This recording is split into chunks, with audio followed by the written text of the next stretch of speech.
Hello, everybody. I'm Mr. P or Mr. Bluchino or John Bluchino, whatever you want to call me. And this is WHIT Radio.org. And we have half of the For Real show. Half.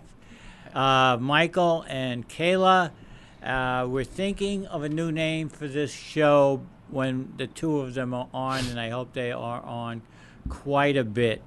So Michael and Kayla, I want to talk about something today that was somewhat very disturbing to me. It's a story out of Cleveland where they found 3 girls in the basement for over 10 years, tied up. Actually, one of them had a baby, not a baby, she's 6 years old, and they finally escaped. And this is not the first time something like this has happened.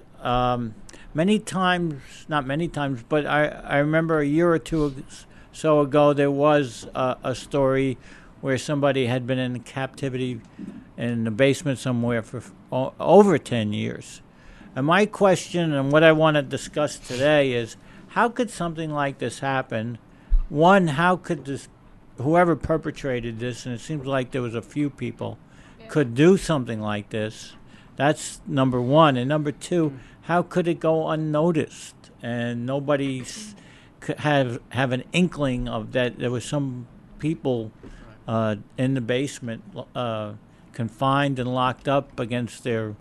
Well, they were said to be like psychopaths and stuff. Yeah. Who was said to be psychopaths? The 3 guys. They were The 3 brothers. guys? Yeah. Okay, so nobody probably wanted to go near them, right? Well, I don't know. I was reading that like one of the neighbors like did sort Right. of have a relationship with one of the brothers, Ariel Castro, and like there were times where like supposedly like one of the neighbors saw like a naked woman like in the backyard, and they'd call the police, but the police like said that like the place was okay, and you know they dismissed it. So Obviously there were times that the police was called. were called in, and obviously they didn't do a thorough enough job Yeah. to discover these 3 people. Even the pastor, I think, of a church went there, and he said that he didn't do enough of investigation to uncover this. So how... And it's not like it's out in the boondocks somewhere or out in Alaska in some remote village. This is Cleveland, Ohio. Yeah. This is a major city in the United States. It's in a neighborhood, and it just is kind of mind-boggling, I think, that 10 years in captivity. And another question, you're telling me in 10 years you cannot escape? You cannot, there can't be some way that you can get out of this? Or there must be some time in the 10 years that they had to release you. You have to have some sort of hygiene. You have to eat. I mean, I just don't understand. Yeah, neither do I. I don't know the exact conditions they were kept in. I don't know what exactly, kind of room or anything they were kept in or how they were fed. All right. But I'm sure they didn't let them come up to the main dining room and eat with them. So Right. Yeah, they said they were on dog leashes and crawling in dirt. They were what? They said they were on dog leashes and crawling in boy. dirt. Oh, boy. So, wow. yeah. Yeah. That's And it's just an awful circumstance. Mr. DePiro had the pictures up there. Did you have them up there? He's going to put them up now. Not exactly. Those are the girls. That's 2 of the girls. Very pretty young ladies, and it's amazing to me that nobody trying to investigate this more. And there's the 3 It's disgusting. brothers, and looks like 3 people that you would not want to meet. They look very strange to me, and it doesn't, just looks like somebody you would, just by the pictures that they're disturbed people. Yeah. Yes, Yeah. you know, they look very disturbed and certainly not mainstream. Jeez. Something I want to go with real quick. Yeah. We have breaking news. There was a verdict reached on the Jodi Arias murder, the trial, and it will be announced at 4:30 p.m. Wow. Eastern time. So make sure you follow that and.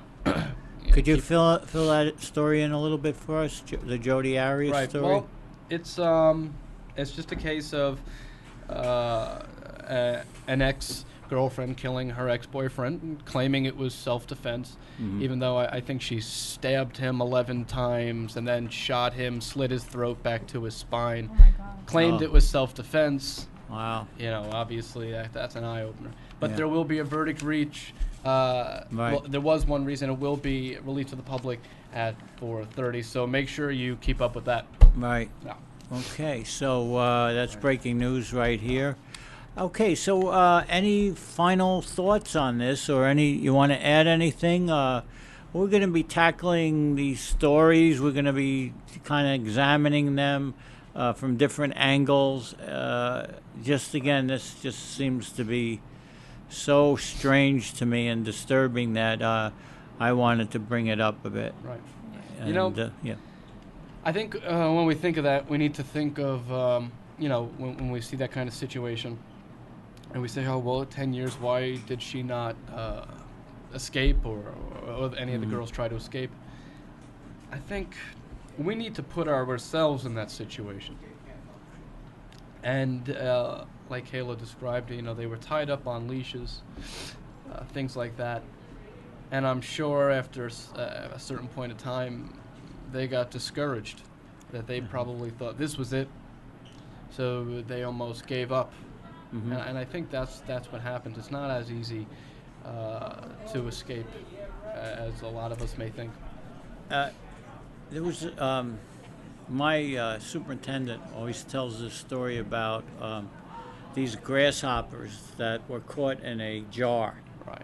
and there's a lid on them, and for the first couple of weeks they're always trying to get out of the jar, but they keep on hitting the cover, and little by little they stop really jumping, hitting the cover, and by like 2 months they're not jumping at all. Right. And the third month the cover is taken off and they don't They don't go. go. No. So that analogy can be maybe applied to this event, this story. So anyway. All right, so anything else? Anybody want to add anything else? We're going to be bringing these two young superstars on the radio, WHIT radio. Kayla We was got superstars. the young radio superstars, Michael and Kayla. And thank you very much for your input on today's show. We're going to think of a title, and tomorrow, special guest, Mr. Jefferson from the History Department will be talking about the women's temperance movement and prohibition. So, hosted by Mr. DePinto himself, right here on WHITradio.org.